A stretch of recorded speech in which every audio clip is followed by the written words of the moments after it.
Good afternoon, everyone, and thank you for joining us here today. My name is Drew Evans. I'm the superintendent here at the Minnesota Bureau of Criminal Apprehension. There's been a lot of interest in some recent guidance that we've put out to Minnesota law enforcement on inspection of our DMTs, or data master transportable machines is what they're referred to, and what that means in the impact of Minnesota law enforcement. Before I do that, though, I'd like to give a little bit of background on the instrumentation to level set exactly what these instruments do and what they don't do for us in Minnesota.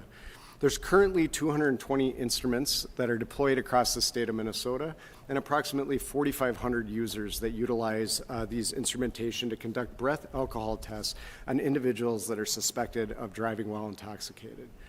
In that process, they all undergo extensive training on how to use the instrumentation for our law enforcement partners, and then there's some pieces that go with this that have brought you here today. What we've uncovered once we were first notified about this is that there's been a number of human errors that we've identified with these instrumentations, in particular when changing out a dry gas cylinder that is used for a control test. And in that process, it's important that that's done correctly, and some errors have been discovered in that process. Minnesota users every single year conduct approximately 19,000 to 20,000 tests, and we're at 15,000 tests across Minnesota so far.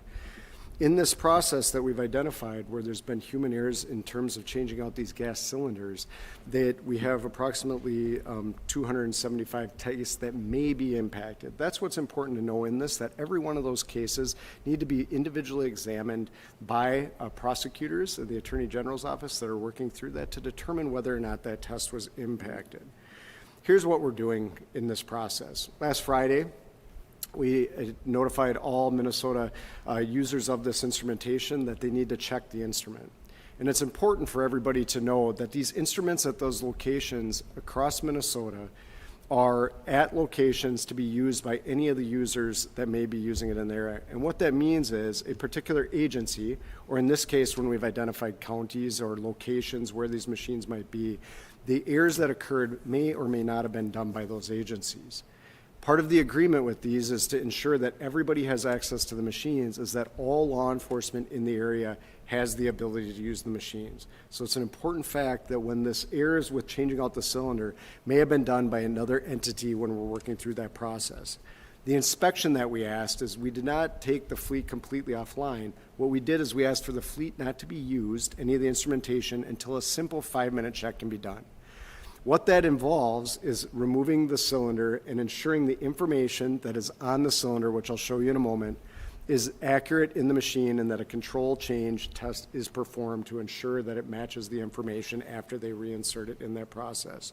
This has not impacted Minnesota law enforcement's ability to conduct DWI enforcement across Minnesota.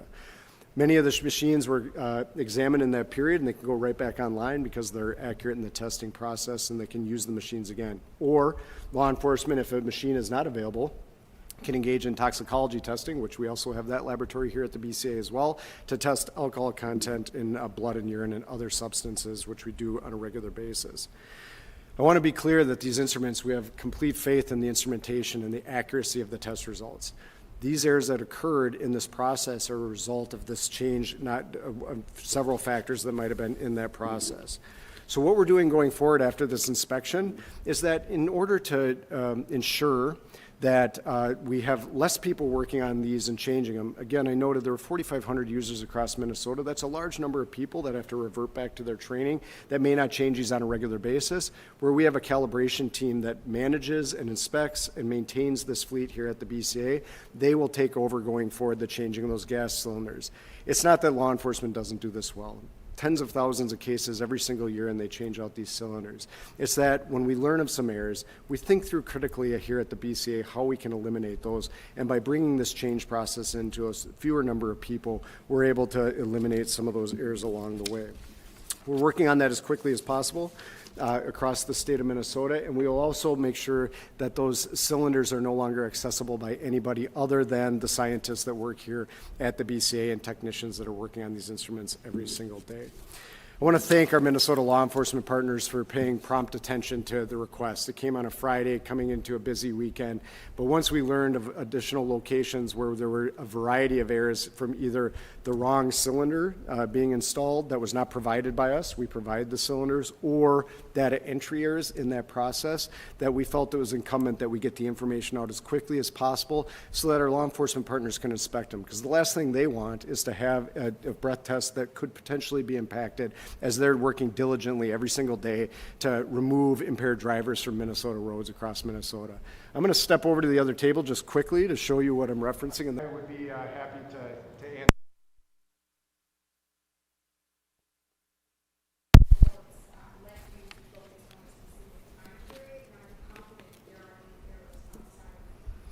Well, part of what we asked for in this process is to ask to this inspection. So to date, we have not received any additional contact from agencies saying there's different challenges with that. However, of the 5 counties that we're aware of that have had some challenges, they're all slightly nuanced issues. They're all slightly different. So we need to look at them one-on-one as we go through to determine whether or not it impacts the actual case. We were first notified of the first issue on September 12th. But we'll be working as part of this inspection process to determine if any others have challenges with them. Also, it should mention that all machines across Minnesota are calibrated in our laboratory once a year. And so we see the machines as they come in, and that part of the inspection process is examining the cylinder that's in there when we receive that. And we had not seen the same issue that we've seen in this particular case going back. So the time frame we're looking at right now is looking at the current fleet that's deployed within that period of time, and then we'll address any additional issues as they come up through the process as people, mount any challenges or questions or inquire about the various machines and the testing across Minnesota.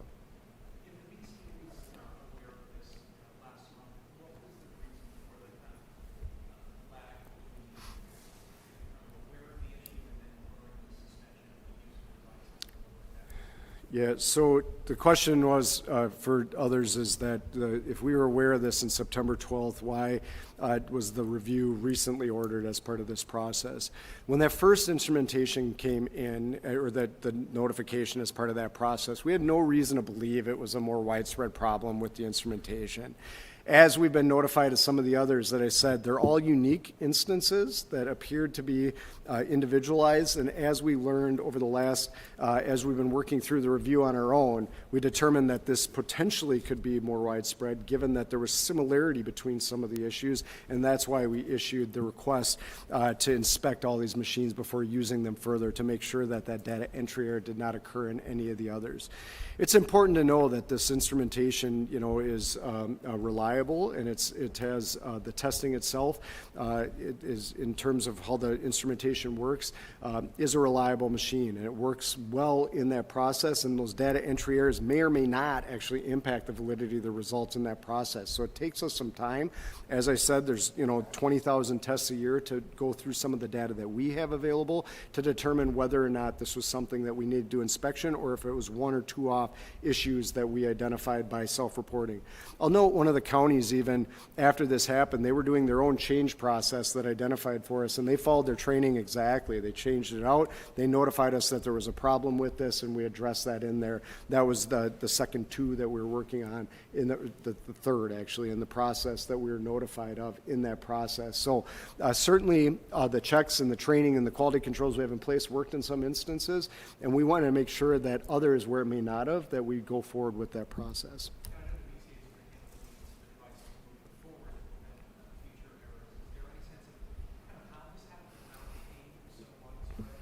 Well, again, with 4,500 users across Minnesota that are using this instrumentation that have to look through that process, human error, whenever there's humans involved in something, there's always potential for human error.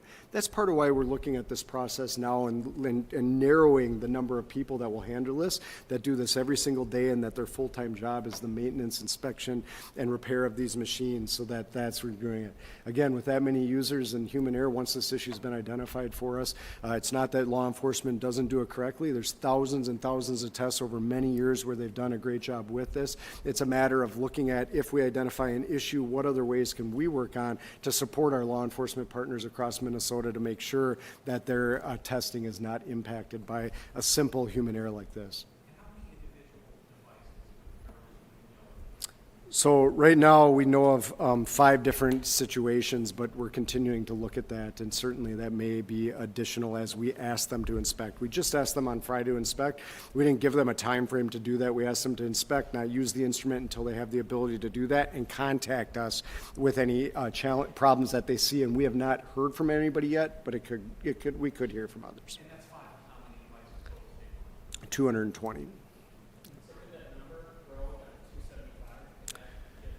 Yeah, it certainly could grow. Again, we haven't been contacted today, and we issued this, and we've certainly heard from some law enforcement. We fielded questions all weekend long from law enforcement asking about this process. So we know they jumped on this and were very prompt to looking at these devices. So we assume that the majority of them that were quick to look at this did not find any problems with the device. But we'll continue to look at that, and then also the data from the devices in the past. Well, great question. So, I mean, it's a 3-day training now, 24 hours of training that go into the proper use and administration of breath alcohol tests in Minnesota. But part of that training is going to be don't remove the gas cylinder. So we're going to do that in that process, and that'll eliminate most of this particular issue because we will be the ones putting all that data in and doing that day in, day out. So that we think is an easy way for us to be able to address this issue on that. But the training also, as they go through, it's very detailed in terms of how they go through each step. And part of our notification this week on this particular was to send out detailed step-by-step instructions for how they would go through and do the inspection on this and remind them of the training in the manual about the proper changing out of that. But we are telling them do not change them at all, and we will be locking down the instrumentation going forward.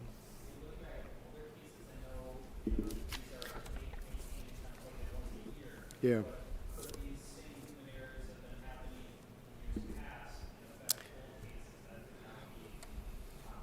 Yeah, so certainly we're under a review process right now, and that'll be part of the process is to work together with the attorneys.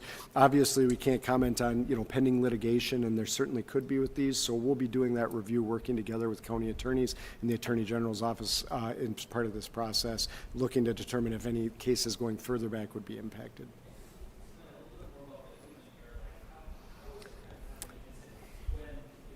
Are not being used correctly, provided by us in the past that we address with the agency. But the canister may or may not impact the actual validity of the results. That canister doesn't have to be provided by, it has to be provided by us by our own guidance, but it doesn't mean that the actual cylinder would be incorrect if it was by another third-party supplier or a different canister. We do that as a quality control measure here at the BCA, so we know which dry gas cylinders are going in our instrumentation as part of our accreditation process, which is our quality standards for our laboratory here. I believe this fleet 2012, I believe, is when the first one into that. I'm seeing 2011, 2012 in that process. But this particular fleet's been in. We've been looking at replacement fleet. It's a decade or more old at this point in time. So certainly that's been on our radar for a while now. We're working through that.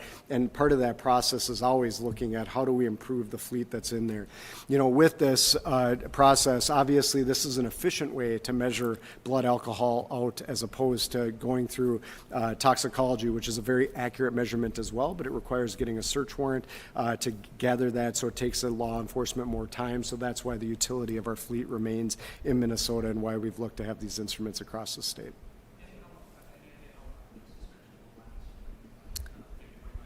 Yeah, the great question. So just to be clear, question is about any idea how long it will last. It lasts until they inspect the machine and ensure it's the right canister. That's it.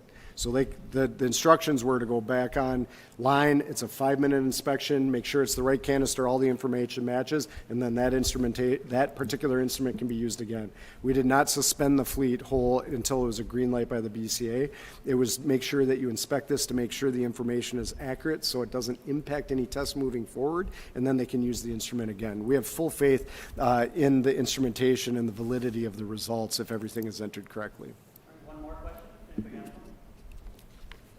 So is it possible that going back to 2011 that there could be cases as far back as that could be affected by these errors? Well, in theory, if that information it wasn't caught along the way, certainly there's cases if the same error and nobody caught it, certainly could be in that. Never could say that there wasn't in that process. But what is important to know is this is a bit nuanced and technical. It doesn't necessarily mean, even if there were errors, that the test results themselves were not reliable. And so they would need to be identified and work through that process because, again, while this is a very technical piece of this equipment, the reliability of the results really do need to be examined on a case-by-case basis. When we identify the 100 plus 276 cases that we've identified for you that could be impacted, that's out of an extreme abundance of caution that we're looking through, that we're saying we need to get in and have other people take a look at this and work through these cases individually to determine whether or not they've been impacted. And that's what we do in our laboratory. We hold ourselves to the highest standards of quality in the process, and that's why we've taken the steps that we have to make sure that we are being as best a partner to our Minnesota law enforcement as we can so that Minnesotans can trust the results and that we can ensure that impaired drivers are held accountable for their conduct. Thank you.